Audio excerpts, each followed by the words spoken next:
आप लोग यूपीएससी की तैयारी छोड़ इतनी अच्छी सिविल सर्विस की तैयारी छोड़ वकील बन गई।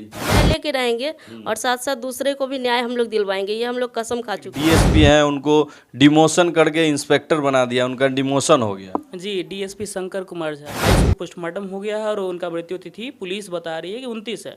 बाद में वो लोग कहे कि नहीं नहीं 27 को ही मर। दीदी और जीजा जी के मौत का सच जानने के लिए और इन्वेस्टिगेशन जो है सही तरीके से होने के लिए तीन भाई बहन ऐसे हैं मुजफ्फरपुर के जो कि यूपीएससी और सिविल सर्विस की पढ़ाई छोड़ वकील बन गए। अभी हमारे साथ तीनों भाई बहन तो नहीं है, दो भाई बहन हैं और एक भाई जो है वो गए हुए हैं कहीं, लेकिन हम बातचीत करेंगे आखिर पूरी कहानी क्या है हकीकत उस मौत का, ये हम जानने का प्रयास करेंगे। सबसे पहले आपका क्या नाम हुआ? नेहा कुमारी।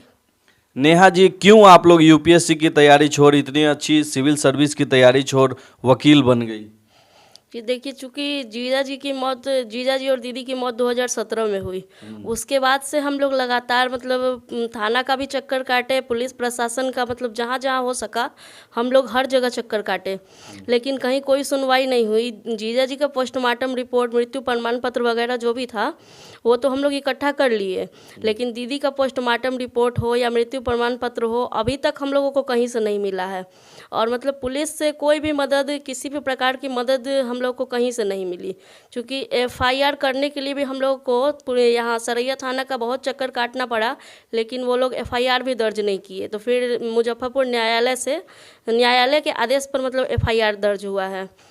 तो मतलब इसी तरह से हम लोग मतलब भटकते भटकते हम लोग काफ़ी प्रताड़ित हो गए। तो वही हम लोग सोचे कि चूँकि अफसर बनने के बाद आईएएस बन जाए या फिर आईपीएस बन जाए तो संभव नहीं है कि मतलब हम लोग न्याय ले लेंगे या मतलब अपने जीजा जी और दीदी का इंसाफ जो है नहीं ले पाएंगे। जी, मतलब अब खुद का तो करेंगे, मतलब किसी और का भी न्याय का कोई उम्मीद नहीं है। और हम लोग के दिमाग में आया कि चूँकि हम लोग ही अकेला नहीं है, हम लोग के जैसा पता नहीं कितने और भाई बहन या माँ बाप होंगे जो कि मतलब इसी तरह न्याय के लिए चक्कर काटते होंगे, लेकिन कहीं से उनको कोई न्याय नहीं मिलता होगा। तो इसी सब कारण से मतलब सोच के हम लोग यूपीएससी का तैयारी छोड़ के और मतलब एडवोकेसी लाइन में आ गए। और वहाँ से मतलब सीनियर लोग का भी गाइडलाइन मिला, मतलब हम लोग के एडवोकेसी से सीनियर लोग का गाइडलाइन मिला और हम लोग मतलब इसी लाइन में आ गए हैं। और अब हम लोग वकील बन गए हैं। अब जहाँ तक हो सके वहाँ तक खुद तो न्याय लेके रहेंगे और साथ साथ दूसरे को भी न्याय हम लोग दिलवाएंगे, ये हम लोग कसम खा चुके हैं। मतलब अब जो है तीनों भाई बहन जो है वो कसम खा चुके हैं कि दीदी और जिया जी के मौत का जो है सही जांच और जो दूध का दूध पानी है वो हम करेंगे वकील बन के। और साथ ही बिहार के जितने भी लोग हैं उनको अगर इंसाफ चाहिए, ऐसा ऐसा उनके घर में भी चल रहा है तो उनको भी इंसाफ दिलाएंगे।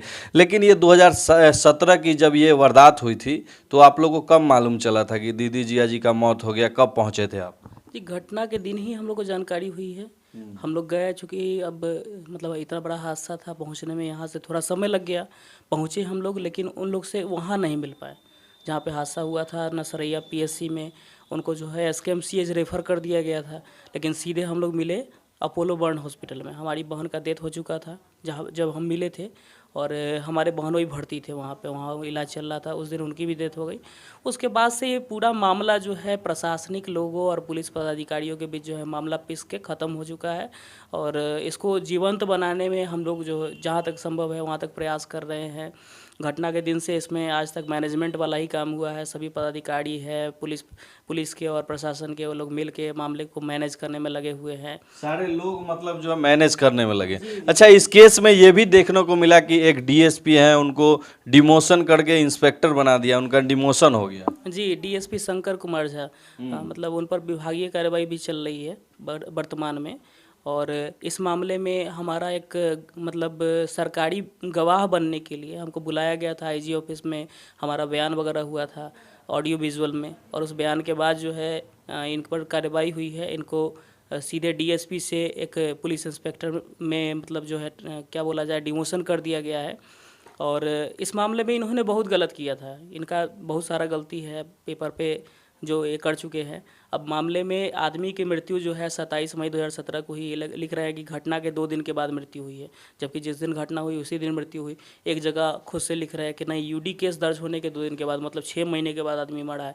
अब एक आदमी 3 बार 4 बार कैसे मर सकता है? मृत्यु के कारण रिपोर्ट भी, पोस्टमार्टम रिपोर्ट भी बताया जा रहा है कि 2 बार 3 बार सबमिट किया गया। नहीं, पोस्टमार्टम रिपोर्ट एक ही सबमिट हुआ है। पोस्टमार्टम रिपोर्ट एक ही, अब जो जेन्यून है पोस्टमार्टम तो एक ही बार होता है, लेकिन पोस्टमार्टम के बाद ऑन रिकॉर्ड पुलिस मतलब पुलिस रिकॉर्ड पे जो है हमारे जिया जी मर रहे हैं। पोस्टमार्टम के बाद 28 को पोस्टमार्टम हो गया है और उनका मृत्यु तिथि पुलिस बता रही है कि 29 है। बाद में वो लोग कहे कि नहीं नहीं 27 को ही मरा था, वो तो बाद की बात है। लेकिन पहले जो है प्रियर रिपोर्ट जो NHRC और BHRC को भेजा गया था उसमें सबसे पहले ये लोग मेंशन कर दिए थे। इस कारण से वहाँ पर मतलब काफ़ी ज़्यादा इंक्वायरी हुई थी। इसमें CID जांच वगैरह भी हुई। 2 और पुलिस पदाधिकारी जो सरैया थाना और अगमकुआं थाना के उस समय तत्कालीन थानाध्यक्ष थे, उनको निलंबित करने के लिए भी कहा गया, लेकिन विभाग के दबाव के कारण जो है आज तक निलंबित नहीं किया गया है। उन लोग को यथास्थिति छोड़ा गया है। तो अब क्या लग रहा है कि अब आप लोग को इंसाफ मिलेगा और केस जो है वो सही तरीके से इन्वेस्टिगेशन हो रहा है? देखिए, हम लोग तो लगातार प्रयासरत है और कसम भी खा चुके हैं, चूँकि हम लोग न्याय तो लेके रहेंगे, चाहे हम लोगों को हाई कोर्ट जाना पड़े, सुप्रीम कोर्ट जाना पड़े या फिर जहाँ कहीं से भी हो, न्याय तो हम लोग ले लेंगे। मतलब पुलिस प्रशासन जो है सही तरीके से आपके केस की अभी भी जांच नहीं कर अभी भी जांच नहीं कर रहा है पुलिस प्रशासन सही तरीके से। आज भी जो है उन लोग का यही कहना है कि पुलिस को 6 महीने के बाद पता चला।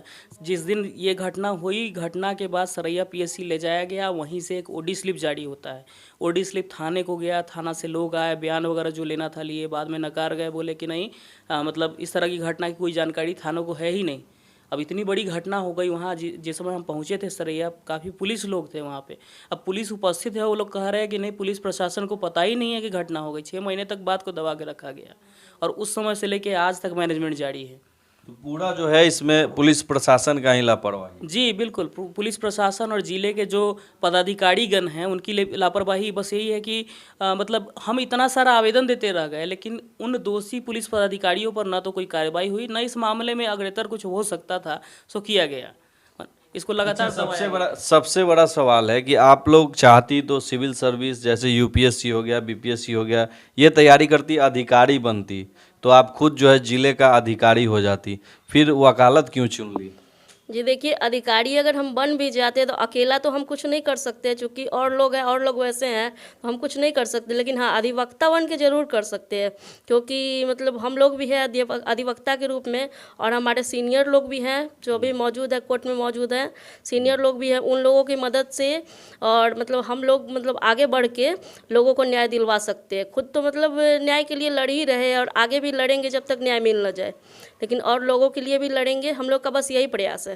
अच्छा, आप भी चाहते तो UPSC में अच्छा DM SP बनते, फिर वकील ही बनने का क्यों सपना है? जी, वकील बनने का सपना इसलिए है कि आज तक इस मामले में पदाधिकारीगण कुछ नहीं किए हैं, लेकिन मतलब अधिवक्ता लोग जहाँ तक संभव है पर्सनल इन्वेस्टिगेशन करके भी, और जो पेपर नहीं मिलने में मतलब मिलने योग्य नहीं था उस सब पेपर को खोजा गया है। तो जहाँ तक सहायता है अधिवक्ता लोग ही किए हैं, हमारा कोई पदाधिकारी हमारा सहायता नहीं किया है। और हम चाह रहे हैं कि अधिवक्ता बन के हम लोगों की सहायता करें। हमको लग रहा है कि हम ज़्यादा लोग को अप्रोच कर पाएंगे अगर वकील बनेंगे तो, और इस तरह के ज़्यादा मामले में हम लोगों की सहायता कर पाएंगे। और एक पदाधिकारी पहली बात कि वो सीमित होता है ना, एक उसको दायरा दिया गया है, उसके अंदर काम करना है, उससे आगे बढ़ के काम नहीं कर पाता है। और दूसरी बात है कि काम करने का एम्बिशन भी लोग का धीरे धीरे चला जाता है। हमको खुद वैसा बनने का इच्छा नहीं है जिसको देख के हम काफ़ी टॉर्चर फील कर रहे हैं। लगभग जो है 7-8 साल हो गया इस केस का। जी बिल्कुल, और अभी तक इंसाफ नहीं, अभी तक इंसाफ नहीं मिला है, लेकिन मिलेगा। हम लोग इसके लिए प्रयासरत है और इसके लिए जो किया जा सकता है सब किए हैं और आगे भी करते रहेंगे। मतलब जीजा जी और दीदी के लिए करेंगे? जी बिल्कुल, और आगे समाज के लोगों के लिए भी करेंगे। इस तरह की अगर कोई घटना होती है जिसमें किसी को प्रताड़ित किया जाता है, उसको डॉरी के लिए और अन्य किसी रीजन से किसी महिला के साथ कोई दुर्घटना होती है इस तरह की, तो हम लोग का प्रयास यही रहेगा कि उनके मामले में मतलब ठोस से ठोस कार्रवाई की जाए और अपने स्तर से हम लोग प्रयास करेंगे।